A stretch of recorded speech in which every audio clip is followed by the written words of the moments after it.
Spectacle, l'arrivée du peloton, 136 coureurs sur les Champs-Élysées cet après-midi. Et au bout de l'histoire, il y a un très grand vainqueur, triplé pour Miguel Indurain, l'Espagnol, le Navarrais, qui a gagné son 3e Tour de France.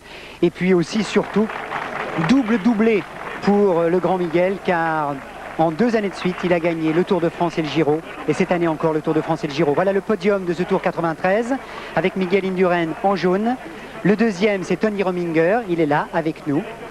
C'est le premier qui est arrivé dans ce journal du Tour. Et Zenon Jaskula est le 3e.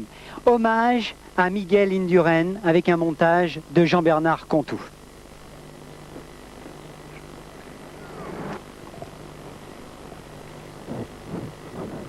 Un petit problème d'image? D'accord, et bien juste vous me le dites. Voyez, regardez, je vais tout vous dire. Là, ici, j'ai une petite oreillette et la régie me parle, m'explique un petit peu ce qui se passe en bas, car vous savez qu'on a installé ici notre régie du Journal du Tour au Concorde Lafayette, et on me parle pour m'expliquer que maintenant, nous avons l'hommage à Indurain.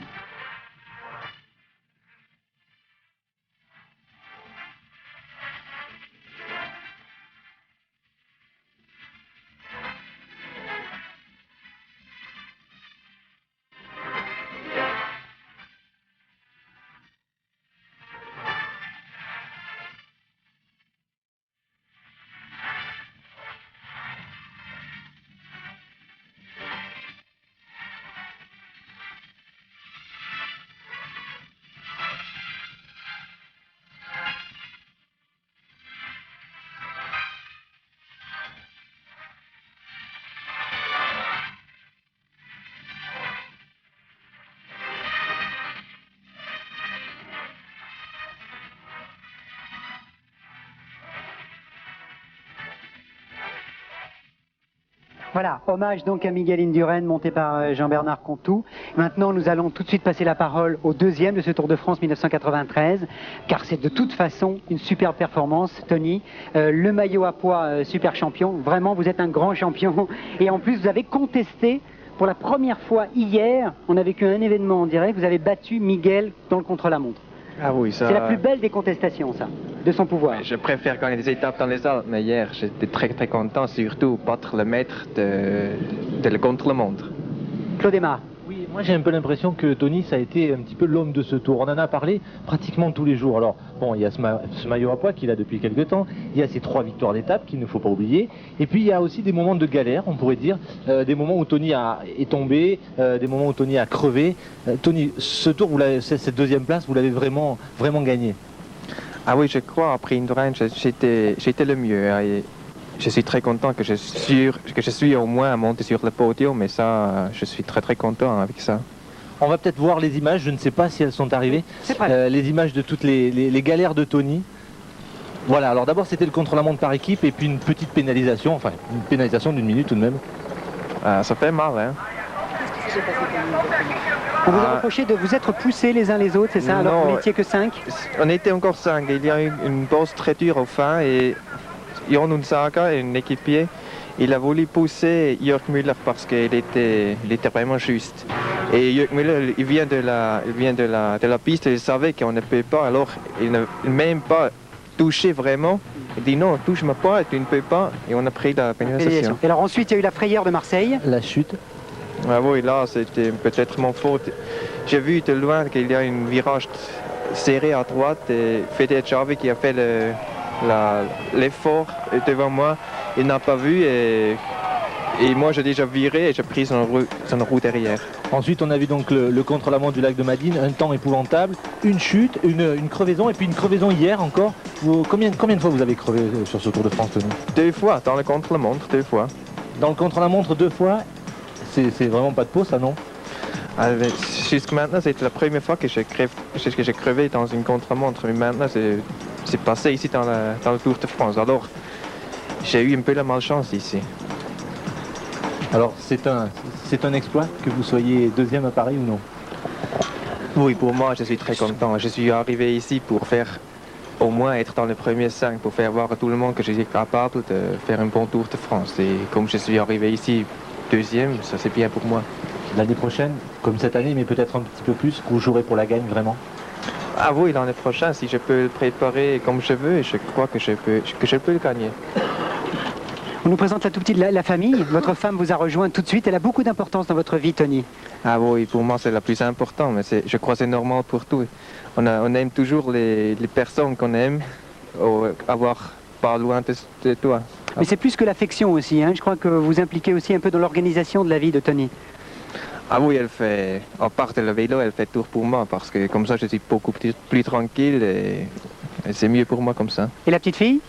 Ah, ça c'est le meilleur. Hein. Avec des superbes yeux bleus.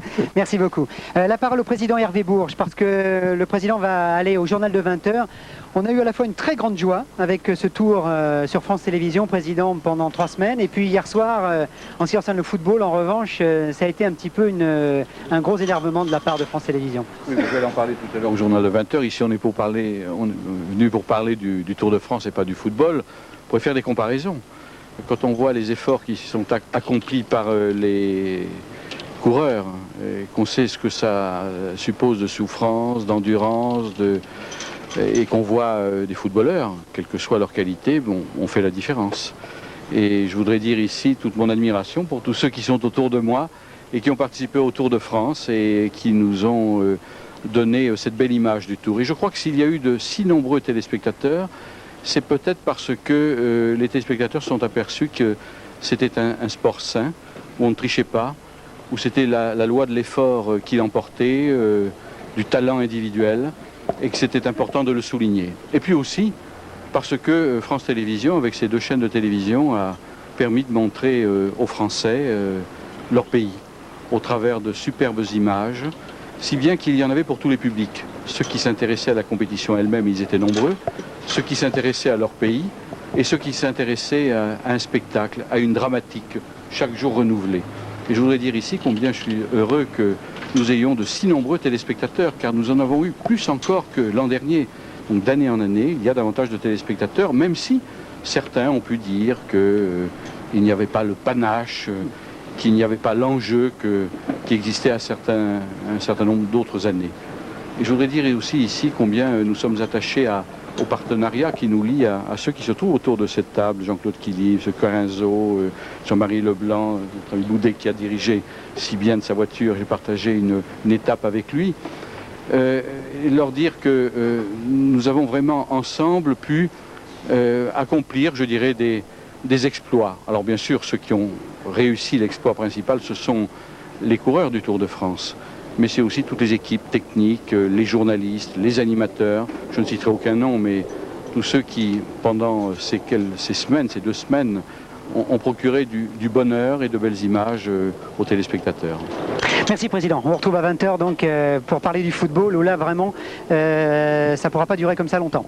Le Tour de France justement, on l'a vu sous tous ses angles. Gilles Plic nous a préparé un montage des images les plus étonnantes que la SFP avec tous nos amis caméramans qui comme d'habitude ont fait un boulot fantastique sur ce tour, ont pu saisir tout autour de la France avec pendant ces 3 semaines de course. Je propose maintenant, avec notre coup de cœur musical pendant ce Tour de France, c'est-à-dire les Négresses Vertes, qui sont venus, vous le savez, dans le Vélo Club, qui ont été subjugués par l'atmosphère du Tour et qui ont spécialement créé la romance du Tour pour nous, pour France 2, avec donc la musique des Négresses Vertes, voilà la France, vue avec l'œil de nos caméras de la SFP.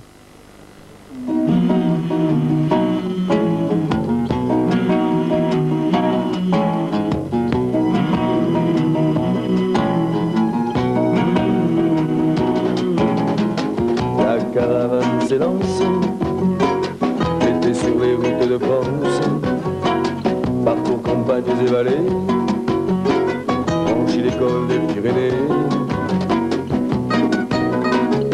C'est parti.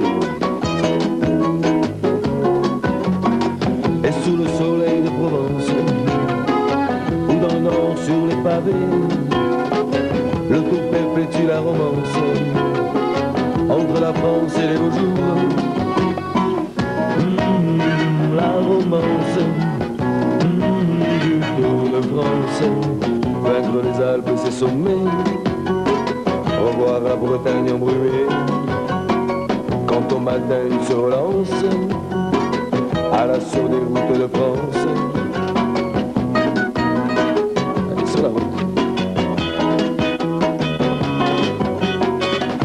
sont partis et s'envolent. Deux coureurs se sont échappés. Ils voient fleurir les banderoles. Il y a foule à l'arrivée. La romance du Tour de France. La romance du Tour de France. Et pour que dure le plaisir, il recommence chaque année. Le Tour de France en va finir. Avenue des Champs-Élysées. Allez, ça découvre. Et sous le soleil de Provence, ou dans le nord sur les pavés, le Tour perpétue la romance entre la France et les beaux jours.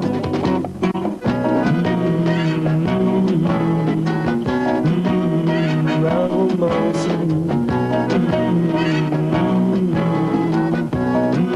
du Tour de France. À toi.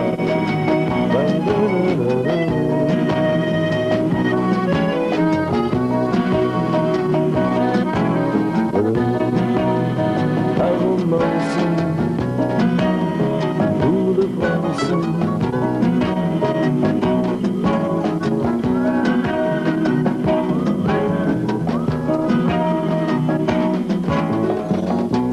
Voilà, montage de Gilles Plic, la romance du Tour de France, les Négresses vertes, c'était bien joli. Ça se termine par le maillot jaune et la victoire de Miguel Indurain. Du côté des